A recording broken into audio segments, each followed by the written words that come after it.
ಸಾಷ್ಟಾಂಗ ಪ್ರಣಾಮಪೂರ್ವಕವಾದಂಥ ನಮಸ್ಕಾರವನ್ನು ಆಚಾರ್ಯರಿಗೆ ಸಲ್ಲಿಸಿ ಮತ್ತು ವರ್ಣದೇವರ ಕೃಪೆ ನಮ್ಮ ಮೇಲೆ ಬಹಳ ವಿಶೇಷವಾಗಿರೋದರಿಂದ ಮತ್ತು ನಿನ್ನಿನ ಒಂದು ಪರಿಸ್ಥಿತಿ ನೋಡಿ ನಾನೇನಪ್ಪ ಎಂಬ ಅಭಿಪ್ರಾಯದಲ್ಲಿದ್ದರೆ ಪರಮಾತ್ಮನ ಚಿಂತವನ್ನ ಅನುಗ್ರಹದಿಂದ ವರ್ಣದೇವರ ಕೃಪೆಯಿಂದ ತಾವೆಲ್ಲರೂ ಕೂಡ ಇಲ್ಲಿ ಬರುವಂಥ ವ್ಯವಸ್ಥೆಯಾಗಿದೆ.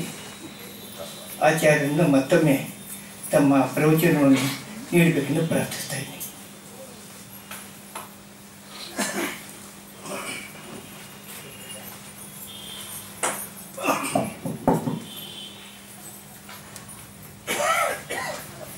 ಕೃಷ್ಣವು ಬಲಜ್ಞಾನಕಾರ್ಯವು ಕೃಷ್ಣಾರಮಣ ರಾಜ್ಯದವು ಪುಷ್ಣೀತಾಂ ಮಮ ಸದ್ಬುದ್ಧಿಂ ವೃಷ್ಣಿವಾಸಿಷ್ಠ ವಂಶಜವು. ದಯವಿಟ್ಟು ನಿಮ್ಮ ಮೊಬೈಲನ್ನು ಆಫ್ ಮಾಡಬೇಕಾಗಿದೆ ಪ್ರಾರ್ಥನೆ. ಎರಡನೇದಾಗಿ ಯೂಟ್ಯೂಬ್ನ ಮುಖಾಂತರ ನಾವಿದನ್ನು ಲೋಡ್ ಮಾಡಿ ನಾವು ಪ್ರಯತ್ನ ಮಾಡೋದರಿಂದ ಸ್ವಲ್ಪ ಕ್ರಾಸ್ ಟಾಕಿಂಗ್ಗೆ ಅವಕಾಶವಿದ್ದಂಥ ರೀತಿಯನ್ನು ತಾವೆಲ್ಲರೂ ಸಹಕರಿಸಬೇಕಾದ ಪ್ರಾರ್ಥನೆ. ಲಸತು ಶ್ರೀಮದಾನಂದ ತೀರ್ಥೇಂದುರ್ನೋ ಹೃದಂಬರೆ ಯತ್ವಚಶ್ಚಂದ್ರಿಕಾ ಸ್ವಾಂತ ಸಂತಾಪಂ ವಿನಿಕೃಂತತಿ ಭವತಿ ಯದನುಭಾವಾತ್ ಏಡಮೂಕೋಪಿ ವಾಗ್ಮಿ ಜಡಮತಿರಪಿ ಜಂತುರ್ಜಾಯತೆ ಪ್ರಾಜ್ಞಮೂಲಿಃ ಸಕಲ ವಚನ ಚೇತೋ ದೇವತಾ ಭಾರತೀ ಸಾ ಮಮ ವಚಸಿ ನಿಧತ್ತಾಂ ಸನ್ನಿಧಿಂ ಮಾನಸೇ ಚ ಆಪಾದಮೌಲಿ ಪರ್ಯಂತಂ ಗುರುಣಾಂ ಆಕೃತಿಂ ಸ್ಮರೇತ್ ತೇನ ವಿಘ್ನಾಃ ಪ್ರಣಶ್ಯಂತಿ ಸಿದ್ಧ್ಯಂತಿ ಚ ಮನೋರಥಾಃ. ನಾರಾಯಣಂ ನಮಸ್ಕೃತ್ಯ ನರಂ ಚೈವ ನರೋತ್ತಮಂ ದೇವೀಂ ಸರಸ್ವತೀಂ ವ್ಯಾಸಂ ತತೋ ಜಯಮುದೀರಯೇತ್. ಶ್ರೀ ಗುರುಭ್ಯೋ ನಮಃ. ಹರಿ ಓಂ. ತಾತ್ಪರ್ಯ ನಿರ್ಣಯದ 21ನೇ ಅಧ್ಯಾಯದಲ್ಲಿ ಶ್ರೀಕೃಷ್ಣನ ದಿನಾಶ್ವಮೇಧದ ಕಥಾನಕದ ತನಕದ ನಿರ್ಣಯವನ್ನು ನಾವು ಹಿಂದಿನ ಉಪನ್ಯಾಸದಲ್ಲಿ ಗಮನಿಸಿದ್ದೇವೆ. ಒಂದು ದಿನದಲ್ಲಿ ಅಶ್ವಮೇಧ ಕ್ರತುವನ್ನು ನೆರವೇರಿಸಿದಂತಹ ಕೃಷ್ಣ ಅದರ ಮಧ್ಯದಲ್ಲಿ ಒಬ್ಬ ಬ್ರಾಹ್ಮಣನ ಮಕ್ಕಳು ಹುಟ್ಟಿದ ಕೂಡಲೇ ಅದೃಶ್ಯರಾಗ್ತಾ ಇರುವ ಪ್ರಸಂಗ, ಅರ್ಜುನ ಆ ಮಗುವನ್ನು ರಕ್ಷಣೆ ಮಾಡುವುದಕ್ಕೆ ಪ್ರಯತ್ನಿಸಿ ಸೋತು ಕೊನೆಗೆ ಭಗವಂತ ತಾನು ಯಜ್ಞದ ಮಧ್ಯದಲ್ಲೇ ಅರ್ಜುನನನ್ನು ಕರೆದುಕೊಂಡು ಆ ಮಕ್ಕಳು ಎಲ್ಲಿ ಅದೃಶ್ಯರಾಗಿದ್ದಾರೋ ಅಲ್ಲಿಯ ತನಕ ಕರ್ಕೊಂಡು ಹೋಗಿ ಆ ಮಕ್ಕಳನ್ನು ತಂದು ಬ್ರಾಹ್ಮಣನಿಗೆ ಸಮರ್ಪಿಸಿದಂತಹ ಕಥಾನಕವನ್ನು ನಾವು ಹಿಂದೆ ಗಮನಿಸಿದ್ದೇವೆ.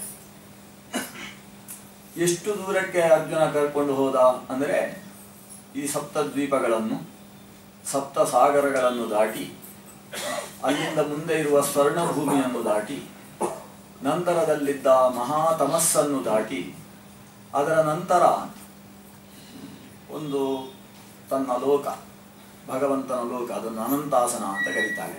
ಆ ಅನಂತಾಸನ ಲೋಕಕ್ಕೆ ಕರೆದುಕೊಂಡು ಹೋಗಿ ಅಲ್ಲಿ ತಾನು ಒಳ ಪ್ರವೇಶ ಮಾಡಿ ತನ್ನ ಮೂಲ ರೂಪದಲ್ಲಿ ನಾನು ಕೆಲವು ಸಮಯ ಇದ್ದು ಒಂದು ಮುಹೂರ್ತಗಳ ಕಾಲ ಅಂದರೆ 2 ಗಳಿಗೆಯ ತನಕ ಅಲ್ಲಿ ಇದ್ದು ಅಲ್ಲಿಂದ ಆ ಮಕ್ಕಳನ್ನು ಕರ್ಕೊಂಡು ಮತ್ತೆ ಹಿಂದೆ ಬಂದ. ಇಲ್ಲಿ ನಡೆದ ಘಟನೆ ಏನಂದ್ರೆ, ಆ ಮಕ್ಕಳು 4 ಮಕ್ಕಳು ಆ ಬ್ರಾಹ್ಮಣನಿಗೆ ಹುಟ್ಟಿದ ಕೂಡಲೇ ಅದೃಶ್ಯರಾಗಿದ್ದರು. ಆ 4 ಮಕ್ಕಳು ಅಂತ ಹೇಳಿದ್ರೆ ಭಗವಂತನ 4 ಪಾರ್ಷದರು ಅಂತ ಹೇಳಿದ್ರೆ ದ್ವಾರಪಾಲಕರು. ವಿಜಯ ವಿಜಯ, ಚಂಡ ಪ್ರಚಂಡ, ಕುಮುದ ಕುಮುದೇಕ್ಷಣ, ನಂದ ಸುನಂದ ಅಂತಿದ್ದಾರೆ. ಇದರಲ್ಲಿ 4 ಜನ ಹುಟ್ಟಿ ಅದೃಶ್ಯರಾಗಿದ್ದರು. ಆ ಮಕ್ಕಳನ್ನು ಮತ್ತೆ ಭಗವಂತ ಕರ್ಕೊಂಡು ಬಂದ. ಇದು ಕೃಷ್ಣನ ಅವತಾರದ ಒಂದು ವಿಚಿತ್ರವಾದ ಲೀಲೆ. ಈ ರೀತಿಯ ಲೀಲೆಯನ್ನು ತೋರಿಸುವುದಕ್ಕೆ ಕಾರಣ ಅರ್ಜುನನಲ್ಲಿದ್ದ ಗರ್ವವನ್ನು ಮುರಿಯುವುದು ಅನ್ನೋದು ಒಂದು ಉದ್ದೇಶ. ಎರಡನೇದ್ದು ತನ್ನ ಪರಾತ್ಮರತ್ವವನ್ನು ಪ್ರಚುರಗೊಳಿಸುವುದು ಅನ್ನುವುದು ಎರಡನೇ ಉದ್ದೇಶ. ತಾನು ಪರಾತ್ಮರ ನಾರಾಯಣನೇ ಇದ್ದೇನೆ ಅನ್ನುವುದನ್ನು ಕೃಷ್ಣ ತನ್ನ ಅವತಾರ ಕಾಲದಲ್ಲಿ ಹೆಜ್ಜೆ ಹೆಜ್ಜೆಗೆ ಪ್ರದರ್ಶಿಸ್ತಾ ಸಾಗಿದ್ದಾರೆ. ಈ ರಾಮಾವತಾರಕ್ಕೂ ಕೃಷ್ಣಾವತಾರಕ್ಕೂ ಬಹಳ ಮುಖ್ಯವಾದ ವ್ಯತ್ಯಾಸ ಇದೆ. ಶ್ರೀರಾಮ ತನ್ನ ಅವತಾರ ಕಾಲದಲ್ಲಿ ತನ್ನನ್ನು ದೇವರು ಅಂತ ಯಾರಾದರೂ ಕರೆದ್ರೆ, ಇಲ್ಲಪ್ಪ ನಾನು ದಶರಥನ ಮಗ, ಒಬ್ಬ ಸಾಮಾನ್ಯ ಮನುಷ್ಯ ಅಂತ ಹೇಳ್ತಾ ಇದ್ದ ಶ್ರೀರಾಮಚಂದ್ರ. ಆತ್ಮಾನಂ ಮಾನುಷಂ ಮನ್ಯೆ ರಾಮಂ ದಶರಥಾತ್ಮಜಂ ಅಂತ ನಾನು ದಶರಥನ ಮಗ ಮನುಷ್ಯ ಅಂತ ಹೇಳ್ತಾ ಇದ್ದವ ಭಗವಂತ ಶ್ರೀರಾಮಚಂದ್ರ. ಆದರೆ ಕೃಷ್ಣ ಹಾಗಲ್ಲ. ಕೃಷ್ಣನನ್ನು ಸಾಮಾನ್ಯ ಮನುಷ್ಯ ಅಂತ ಒಬ್ಬ ನೋಡಿದ್ರೆ ಅವರಿಗೆ ತಾನು ದೇವರು ಅನ್ನುವುದನ್ನು ಕೃಷ್ಣ ತೋರಿಸ್ತಿದ್ದ. ಚಿಕ್ಕ ಮಗು ಇದು ಅಂತ ಯೋಚನೆ ಮಾಡ್ತಾ ಇದ್ದಂತಹ ಯಶೋದೆಗೆ ತನ್ನ ಬಾಯಿಯಲ್ಲಿ ಬ್ರಹ್ಮಾಂಡವನ್ನು ತೋರಿಸಿ ತನ್ನ ದೈವೀ ಶಕ್ತಿಯನ್ನು ತೋರಿಸ್ತಾ ಇದ್ದ. ಅವನೇ ಒಂದು ಸಂದರ್ಭದಲ್ಲಿ ಹೇಳ್ತಾನೆ, ಕೆಲವರು ನನ್ನನ್ನು ಮನುಷ್ಯ ಅಂತೇಳಿ ಅವಜಾನಂತಿ ಮಾಮೂಢಾಹ ಮಾನುಷೀಂ ತನುಮಾಶ್ರಿತಂ ಅಂತ, ನನ್ನನ್ನು ಮನುಷ್ಯ ಅನ್ನೋ ರೀತಿಯಲ್ಲಿ ಅವಜಾನಂತಿ ಅಂತ ಅವಮಾನ ಮಾಡ್ತಾರೆ, ಅವರು ಮೂಢರು ಅಂತ. ತಾನು ಸ್ವತಃ ಮತ್ತಃ ಪರತರಂ ನಾಣ್ಯತ್ ಕಿಂಚಿದಸ್ತಿ ಧನಂಜಯ, ನನಗಿಂತ ಶ್ರೇಷ್ಠವಾದದ್ದು ಮತ್ತೊಂದು ಇಲ್ಲ ಅಂತ ಸಾರಿ ಹೇಳಿದವ. ಪರ ಅಪರ ಅನ್ನುವ ಅಥವಾ ಕ್ಷರ ಅಥವಾ ಅಕ್ಷರ ಅನ್ನುವ ಎರಡು ಪುರುಷರನ್ನು ನಿರೂಪಣೆ ಮಾಡಿ ಸಮಗ್ರ ಪ್ರಪಂಚ ಕ್ಷರಾಕ್ಷರಾತ್ಮಕವಾದದ್ದು, ಇವೆರಡನ್ನೂ ಮೀರಿರುವವ ನಾನು. ಯಸ್ಮಾತ್ ಕ್ಷರಂ ಅತೀತೋಹಂ ಅಕ್ಷರಾದಪಿ ಚ ಉತ್ತಮಃ ಅತೋಸ್ಮಿ ಲೋಕೆ ವೇದೇ ಚ ಪ್ರತಿತತ್ ಪುರುಷೋತ್ತಮಃ. ನಾನು ಕ್ಷರ ಪುರುಷ ಅಂತ ಕರೆಸಿಕೊಂಡಂತಹ ಬ್ರಹ್ಮಾದಿ ದೇವತೆಗಳನ್ನು, ಅಕ್ಷರ ಪುರುಷ ಅಂತ ಕರೆಸಿಕೊಂಡಂತಹ ಮಹಾಲಕ್ಷ್ಮಿಯನ್ನು ಮೀರಿದ ಪುರುಷೋತ್ತಮ ಅಂತ, ಆ ಕಾರಣದಿಂದಲೇ ನನ್ನನ್ನು ಪುರುಷೋತ್ತಮ ಅಂತ ಕರೀತಾರೆ ಎಂಬುದಾಗಿ ತನ್ನ ಸರ್ವೋತ್ತಮತೆಯನ್ನು ನಿರಂತರ ಪ್ರತಿಪಾದಿಸ್ತಾ ಇದ್ದವ ಭಗವಂತ ಕೃಷ್ಣ. ಸಂದರ್ಭ ವಿಶೇಷದಲ್ಲಿ 4 ಕೈಗಳಲ್ಲೇ ಶೋಭಿಸ್ತಾ ಇದ್ದವ. 4 ಕೈಗಳಲ್ಲಿ ಶಂಖಚಕ್ರ ಗದಾ ಪದ್ಮಗಳನ್ನು ಧರಿಸಿಕೊಂಡೇ ಆವಿರ್ಭಾವಗೊಂಡವ ಭಗವಂತ ಕೃಷ್ಣ. ಹಾಗಾಗಿ ವಸುದೇವನಿಗೂ ಒಂದು ಸಂದರ್ಭದಲ್ಲಿ ತಾನು ದೇವರು ಅನ್ನುವುದನ್ನು ದ್ವಾದಶಿ ತಿಥಿಯಲ್ಲಿ ಆತ ನೀರಿನಲ್ಲಿ ಮುಳುಗಿದಾಗ ಕಳೆದು ಹೋಗ್ತಾನೆ. ವಸುದೇವ ಒಂದು ದಿವಸ ನೀರಲ್ಲಿ ಮುಳುಗಿದವ ಎಲ್ಲಿದ್ದಾನೆ ಅಂತ ಸುದ್ದಿ ಇಲ್ಲ. ಆಮೇಲೆ ಕೃಷ್ಣ ತಾನು ಹೋಗಿ ಅವರನ್ನು ಕರ್ಕೊಂಡು ಬರ್ತಾನೆ. ಅಲ್ಲಿ ಶೇಷದೇವ ಇವನನ್ನು ನಾರಾಯಣ ಅಂತ ಕುಳ್ಳಿರಿಸಿ ಪೂಜೆ ಮಾಡ್ತಾನೆ. ಇದನ್ನೆಲ್ಲ ಆಮೇಲೆ ವಸುದೇವ ಊರಿನವರಿಗೆಲ್ಲ ಹೇಳುವಂತಹ ಪ್ರಸಂಗ ಭಾಗವತದಲ್ಲೂ ಬರುತ್ತೆ. ಹಾಗೆ ಭಗವಂತ ಕೃಷ್ಣ ತನ್ನ ಸರ್ವೋತ್ಕೃಷ್ಟತೆಯನ್ನು ಲೋಕದಲ್ಲಿ ಪ್ರಸುರಪಡಿಸಿ ಆ ಮೂಲಕ ತನ್ನಲ್ಲಿ ಈ ಲೋಕದ ಜನ ಭಕ್ತಿಯನ್ನು ವೃದ್ಧಿ ಮಾಡಿಕೊಂಡು ಆತ್ಮಶ್ರೇಯಸ್ಸನ್ನು ಸಂಪಾದಿಸಬೇಕು ಅನ್ನುವ ಕರುಣೆಯಿಂದ ಇಂತಹ ಲೀಲೆಗಳನ್ನು ತೋರಿಸ್ತಾನೆ ಅನ್ನುವುದು ಈ ಸಂದರ್ಭದಲ್ಲಿ ಆಚಾರ್ಯರು ಕೊಟ್ಟಿರ್ತಕ್ಕಂತಹ ನಿರ್ಣಯ. ಇಲ್ಲಿ ಅರ್ಜುನ ಪ್ರಶ್ನಿಸ್ತಾನೆ, ನೀನು ಒಂದು ಮುಹೂರ್ತದಲ್ಲಿ ಹೋಗಿ ಬಂದಿಯಲ್ಲ, ಅಷ್ಟು ದೂರ ಹೋಗುವಾಗ ಏನೋ ಹಾರ್ಕೊಂಡು ಹೋಯ್ತು ನಮ್ಮ ರಥ, ಆದರೆ ಅದೇನೋ ಅಷ್ಟು ದೂರಕ್ಕೆ ಹೋದ್ವಿ, ಮಧ್ಯದಲ್ಲಿ ಏನೋ ಕತ್ತಲೆ ಸಿಕ್ಕಿತು, ನಿನ್ನ ಸುದರ್ಶನ ಚಕ್ರದಲ್ಲಿ ಪುಡಿ ಮಾಡಿಕೊಂಡು ಮಾರ್ಗ ಮಾಡಿಕೊಂಡು ಮುಂದಕ್ಕೆ ಹೋದಿ, ಇದೆಲ್ಲ ಏನು ಅಂತ ಪ್ರಶ್ನಿಸ್ತಾನೆ. ಆವಾಗ ಕೃಷ್ಣ ಆ ಬ್ರಹ್ಮಾಂಡವನ್ನು ವರ್ಣಿಸ್ತಾನೆ. ಅದೊಂದು ಬ್ರಹ್ಮಾಂಡ ವರ್ಣನೆ ಎನ್ನುವ ಭಾಗ ಇದೆ, ಮಹಾಭಾರತದಲ್ಲಿ ವಿಸ್ತಾರವಾಗಿ ಬಂದಿರುವಂತಹದ್ದು, ಶ್ರೀಮದ್ ಭಾಗವತದಲ್ಲಿ ಪಂಚಮ ಸ್ಕಂಧದಲ್ಲಿ ವಿಸ್ತೃತವಾಗಿ ನಿರೂಪಿತವಾದದ್ದು. ಆಚಾರ್ಯರು ಅದರ ಸಾರ ಸಂಗ್ರಹವನ್ನು ಸುಮಾರು 18 ಶ್ಲೋಕಗಳಲ್ಲಿ ಕೊಡ್ತಾರೆ. ನಾವು 18 ನಿಮಿಷದ ಒಳಗಾದರೂ ಅದನ್ನು ನೋಡಿ ಮುಗಿಸಬೇಕು.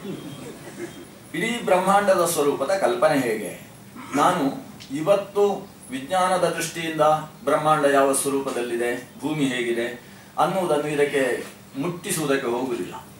ಅದನ್ನು ಮರೆತು ಶಾಸ್ತ್ರ ಏನು ಹೇಳ್ತದೆ ಅನ್ನುವುದನ್ನಷ್ಟನ್ನೇ ನಿಮ್ಮ ಮುಂದೆ ನಿರೂಪಿಸುವುದಕ್ಕೆ ಹೊರಟಿದ್ದೇನೆ. ಯಾಕಂದರೆ ಅದನ್ನು ಇದನ್ನು ಮೇಲನೆ ಮಾಡಿದರೆ ಆಮೇಲೆ ಎರಡನ್ನು ಹೊಂದಿಸುವುದಕ್ಕೆಲ್ಲ ತುಂಬ ಸಮಸ್ಯೆಯನ್ನು ಮಾಡಿಕೊಳ್ಬೇಕಾಗಿದೆ. ಅದು ಸರಿ ಗೊತ್ತಿಲ್ಲ, ಇದು ಪೂರ್ಣ ಗೊತ್ತಿಲ್ಲ ಅಂತಾಗಿ ಎಡವಟ್ಟಾಗಿ ಕೊನೆಗೆ ನಮ್ಮಲ್ಲೇ ಸಂಶಯ ಮೂಡತಕ್ಕಂತಹ ಪ್ರಸಂಗ ಬರ್ತದೆ. ಹಾಗಾಗಿ ಶಾಸ್ತ್ರ ಏನು ಹೇಳ್ತದೆ ಅನ್ನೋದನ್ನು ತಿಳಿಸುವುದಕ್ಕೆ ಮಾತ್ರ ನಾನು ಪ್ರಯತ್ನಿಸ್ತೇನೆ. ಶಾಸ್ತ್ರ ಹೇಳಿದ್ದು ಹಾಗಿಲ್ಲ ಅಂತ ಇವತ್ತು ವಿಜ್ಞಾನವಾದದಿಂದ ಪ್ರಶ್ನೆ ಬರುವ ಸಾಧ್ಯತೆ ಇದೆ. ನೀವು ಸುಳ್ಳು ಹೇಳ್ತೀರಿ, ಈ ಲವಣ ಸಮುದ್ರ ಅಂತ ಹೇಳ್ತೀರಿ, ಲವಣ ಸಮುದ್ರ ಆದಮೇಲೆ ಇಕ್ಷುರಸೋಧ ಅಂತ ಹೇಳ್ತೀರಿ, ಇಕ್ಷುರಸೋಧ ಆದಮೇಲೆ ಒಂದು ಸುರಾ ಸಮುದ್ರ ಅಂತ ಹೇಳ್ತೀರಿ. ಸುರಾ ಸಮುದ್ರ ಅಷ್ಟು ಇದ್ದಿದ್ರೆ ಕಷ್ಟವೇ ಇರಲಿಲ್ಲ ಭಾರತ ದೇಶಕ್ಕೆ. ಇಕ್ಷುರಸೋಧ ಇದ್ದರೆ ಸಕ್ಕರೆ ನಿರ್ಮಾಣಕ್ಕೆ ಕಷ್ಟ ಇರಲಿಲ್ಲ. ಇನ್ನು ಹಾಲಿನ ಸಮುದ್ರ ಅಂತ ಹೇಳ್ತೀರಿ, ಅಷ್ಟು ಕಾಲದಿಂದ ಹಾಲು ಇದ್ದು ಇವತ್ತು ಅದಕ್ಕೆ ಒಂದು ಚೂರು ಅದಕ್ಕೆ ಹುಳಿ ಬೀಳದೆ, ಅದು ಹೆಪ್ಪಾಗಿ ಬೀಳದೆ, ಅದು ದಧಿ ಸಮುದ್ರ ಆಗದೆ ಇರುವಂತಹದ್ದು ಪರಮಾದ್ಭುತ. ಸುಮ್ಮನೆ ಕಲ್ಪನೆ ಮಾತ್ರ ಅಂತ ಹೇಳುವ ಸಾಧ್ಯತೆ ಇದೆ. ಆದರೆ ಶಾಸ್ತ್ರದ ದೃಷ್ಟಿಯಲ್ಲೇ ನಾವು ನೋಡಿದರೆ ಅಲ್ಲಿ ಯಾವುದೇ ಅಸಂಭಾವನಾ ಸಂಖ್ಯೆ ನಮಗೆ ಬರುವುದಿಲ್ಲ. ನಾವು ನಮ್ಮ ಬುದ್ಧಿಯನ್ನು ಅದಕ್ಕೆ ಸೇರಿಸಿ ಯೋಚಿಸಿದಾಗ ಅದು ಹಾಲು ಮೊಸರಾಗುತ್ತೆ ಅಥವಾ ಹಾಲು ಕೆಡುತ್ತೆ. ವಸ್ತುತಃ ಶಾಸ್ತ್ರ ದೃಷ್ಟಿಯಿಂದ ಅವರಲ್ಲಿ ಕ್ಷೀರಸಾಗರ ಅಂತ ಹೇಳಬೇಕಾದ್ರೆ ಅದು ಹಾಲಿನ ಸಮುದ್ರ ಅಂತ ಹೇಳುವುದಿಲ್ಲ, ಮತ್ತೆ ಕ್ಷೀರೋದ ಸಾಗರ ಅಂತ ಕರೀತಾರೆ. ಉದ ಅಂದ್ರೆ ಉದಕ, ನೀರು. ಕ್ಷೀರೋದ ಅಂದ್ರೆ ಹಾಲಿನ ಗುಣಸಂಪನ್ನವಾದ ನೀರಿನ ಸಾಗರ ಅಂತ ಅರ್ಥ.